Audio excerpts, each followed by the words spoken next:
were in high school when they met, and things got kind of...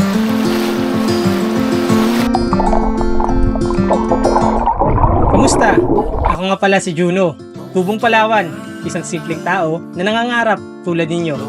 Tara't samahan niyo ako sa aking biyahe na punong-puno ng tawanan, kwentuhan, kabaliwan, at syempre, kapupulutan ng aral.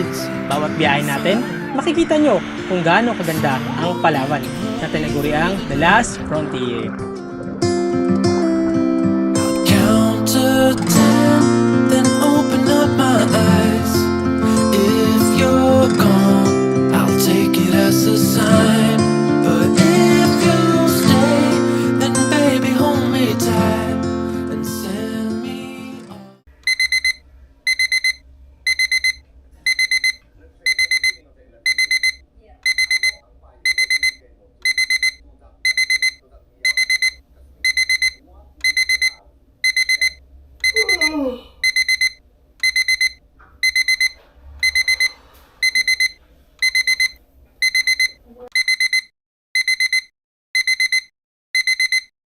A few moments later.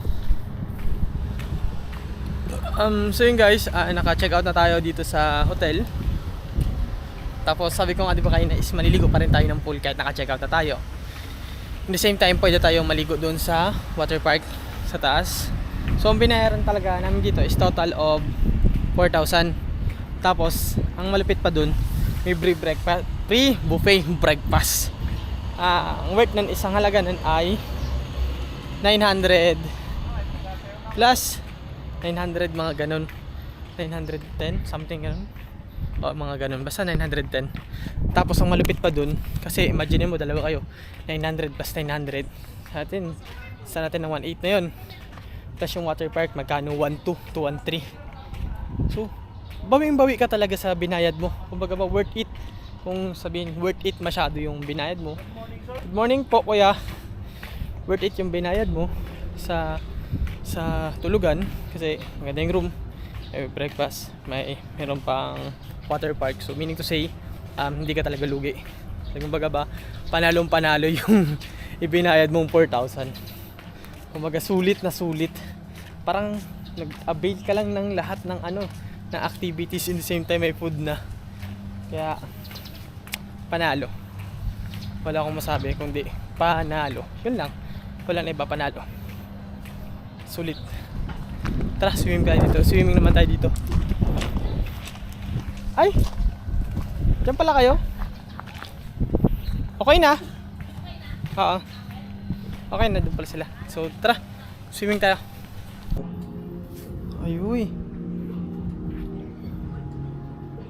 Parang kupa siya, no? Nag-live. Oo.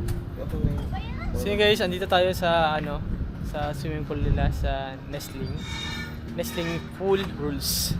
Yun, pinabuka natin kay Kuyang lifeguard yung payong para doon tayo mag-relax. Kasi napakainit kung hindi natin papabuka. Siyempre magbibikini tayo, parang galing kasi tayo sa loob kaya medyo nagano yung mata natin, nagpikit-pikit tayo.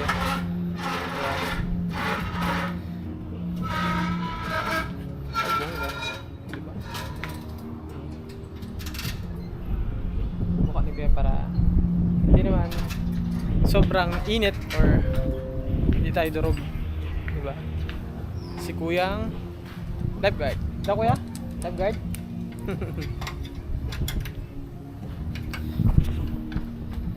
Tapos mag-swimming tayo dito. Tapos pa-video tayo kay Jeremy.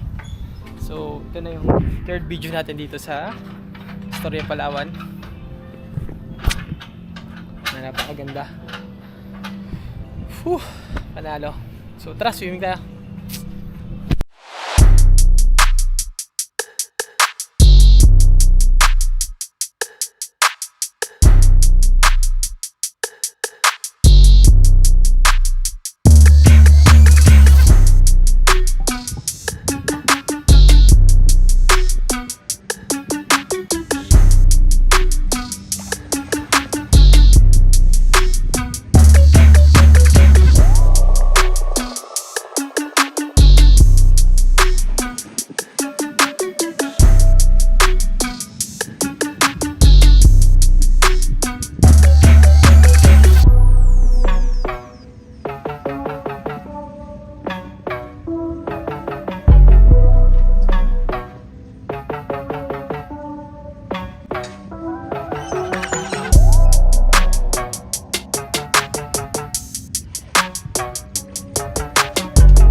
Guys, dito sa Astoria, Palawan sa Nisling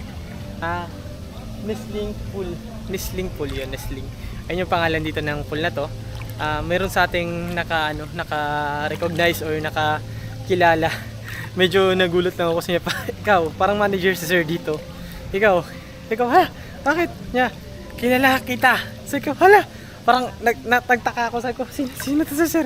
Pero nakita ko na yun siya dito. Pas gulat na gulat ako, sabi niya pa, napapanood. Sabi niya bigla mamaya, napapanood kita sa YouTube. Tapos sinusubaybayan kita. Nakikita ko yung mga pinupuntahan mo. Gulat lang ako syempre. Parang, di ba, yung parang, kahit pa paano may nakaka-recognize sa atin or nakikilala na tayo ng mga tao na pinupunta natin. Kagaya nakaraan sa El Nido. Si sir naman yung sa atin, nagbate.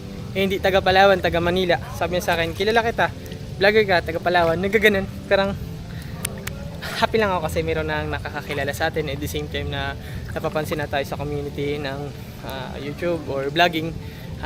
I hope na maging marami pang ating subscribers, mas marami pang sumuporta sa atin dito sa YouTube para mas makilala tayo. At the same time, mas lumaki yung ating dito sa YouTube o yung ating samahan, yung grupo. Nakakatuwa lang talaga. Happy ako. At syempre umaasa pa rin ako na mas dumami ating subscribers. Hindi lang isa, hindi lang dalawa. Or abutin natin yung 50,000 subscribers hanggang maging 100,000. Road to 100,000 muna tayo. Ayun yung goal ko this coming 2025. Mag-abot tayo ng 100,000.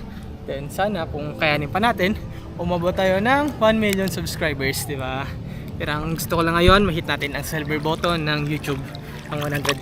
Kaya kung hindi ka pa nakapag-subscribe sa aking YouTube channel, please subscribe yung YouTube channel and click the notification bell para updated po kayo sa mga bagong video na ginagawa ko. Kagaya nito at marami pang iba. Alam nyo naman, sabi ko nga sa inyo, diba? Nakita ko na, alam ko na kung saan ako magpo-focus, mag-vlog, gagawin ko. Which is hindi ko lang ginawa nakaraan kasi ang kulit ko eh. Pero ito ngayon, sinabi ko nga sa inyo, gagawin ko na yung dapat ko nang ginawa. Ito, yung ganito, magsiswimming tayo. There's trap kung tawagin na nga ng iba. Pero ito yung gusto ko eh. Nag-i-enjoy ako. In the same time, bukod sa nag-i-enjoy tayo, nag-i-enjoy din kayo. Diba? Ito lang naman yung gusto ko eh. Travel, gagala, maliligo, swimming, diba? Explore. Kaya, ikaw, kung hindi ka pa nakapag-subscribe, please subscribe my YouTube channel and click the notification bell. So tara, swimming tayo.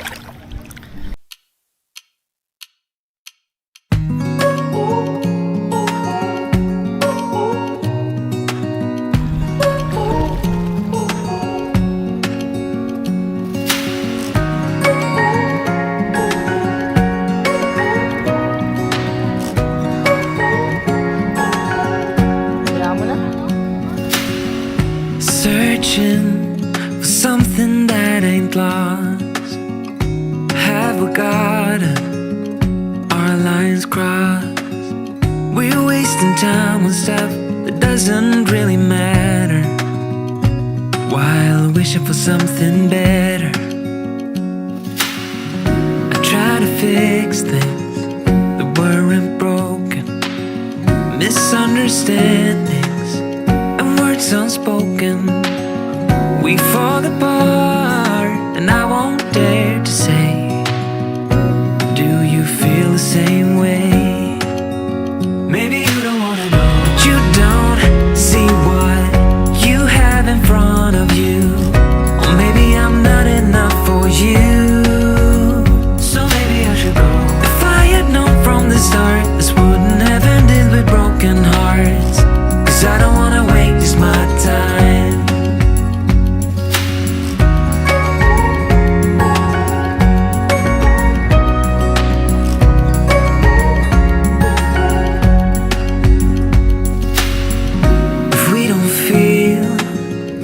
Same way, then don't pretend that everything's okay.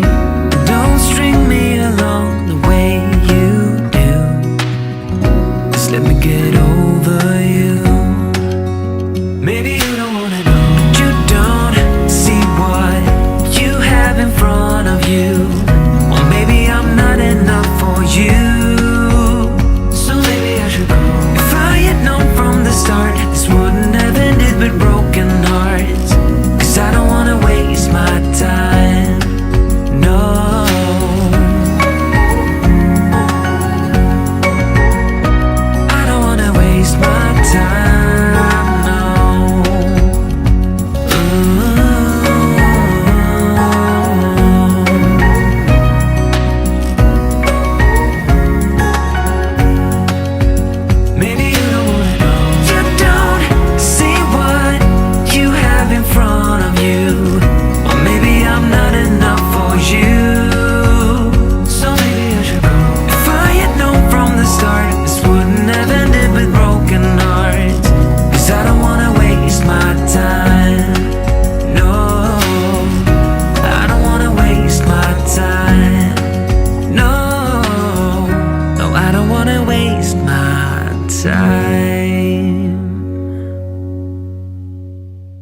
kwento ko kanina, yung sinabi ko sa mga kasama ko gabi, na sabi ko pa, kasi dito sa Astoria, Palawan, pag nag-open ka ng YouTube dito, lumalabas yung pangalan ko, JDTV 888, Palawan, Puerto Princesa City, yung parang mga pinupuntahan ko o ginagalaan ko.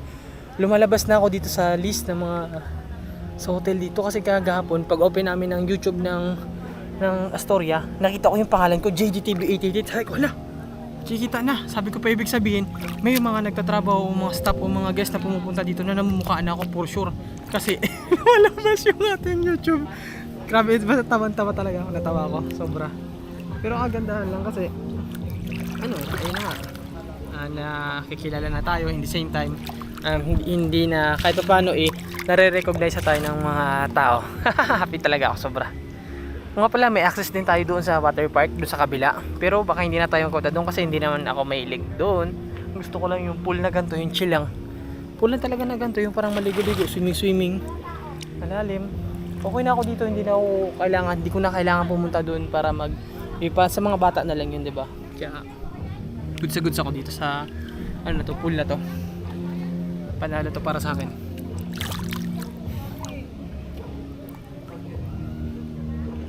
Sobrang nag-enjoy talaga ako sa pool na to. Sa bakasyon na to, 'di ba? Hindi basta-basta. Ay nga lang, syempre nakakalungkot lang is hindi tayo pwede makapagpa-drone. Hindi tayo pwede makapagpalipad ng drone kasi parang kailangan magpaalam bago makapalipad ng drone. Syempre respetuhin natin ang kanilang mga kagustuhan o ang kanilang rules and regulations dito sa resort na to. Bawal magpalipad ng drone, hindi natin gagawin, di ba? Gawin natin yung mga dapat gawin. Huwag tayo maging pasaway. Ganun pa man, enjoy naman ako dito sa Astoria, Palawan, kaya sulit na sulit yung lugar na to para sa akin. Na lang is nasa na yun, 4K na agad yun. Plus yung mga activity pa na iba, pwede mag-kayak, pwede mag-bike, diba? Ang dami activity na babayaran pero dahil nag-avail tayo ng room, libre na lahat. So solid talaga yung punta natin dito o yung paliligo natin dito. Hindi tayo talo dito. Kaya goods sa goods. Baka GDTV 88 yan. At sa mga hindi pa nakapag-subscribe, please subscribe na kayo. Ulit-ulit na ako, 'di ba? Kasi nagingay talaga ako ng subscription. At isa pa, pag may lumalabas inyo na ads, kung maaari, sana huwag niyo po skip kasi malaking tulong po sa akin yan. Makakatulong talaga sa aking YouTube community or sa aking channel para mas lumaki or mas kumita tayo ng okay kasi doon lang tayo kumikita Pag hindi nyo ini-skip yung ads, doon ako kumikita ng maliit na bagay. Maliit na bagay lang yun pero pag lahat kayo tumutulong sa akin, malaking tulong na po yun sa akin kasi hindi na ako nagtatrabaho. Di ba gaya nga na sinabi ko sa inyo, yung February ba yun? February or March. Kaya kung magre-resign ako ng trabaho, full-time vlogger na lang ako. Sabi ko baka sakaling okay dito. At the same time, sabi ko pa, syempre naghaha din akong maging okay tapos makatulong pa sa mga kapwa natin o sa mga mas nangangailangan. Kaya sabi ko pa, balang araw darating din ako doon. Sa ngayon, kung ano lang maitulong ko, yun na lang muna. Hindi ko na kailangan videoan yun kasi ayoko naman video na tumutulong. Pero kung kataon balang araw, di go lang, di ba? Go lang tayo ng go. Sobrang nag-enjoy ako sa lugar na to. Alam ko masusunog na naman ako, mangingitim na naman ako, pero ganun pa man, okay lang. Okay lang. Ganito kaganda ang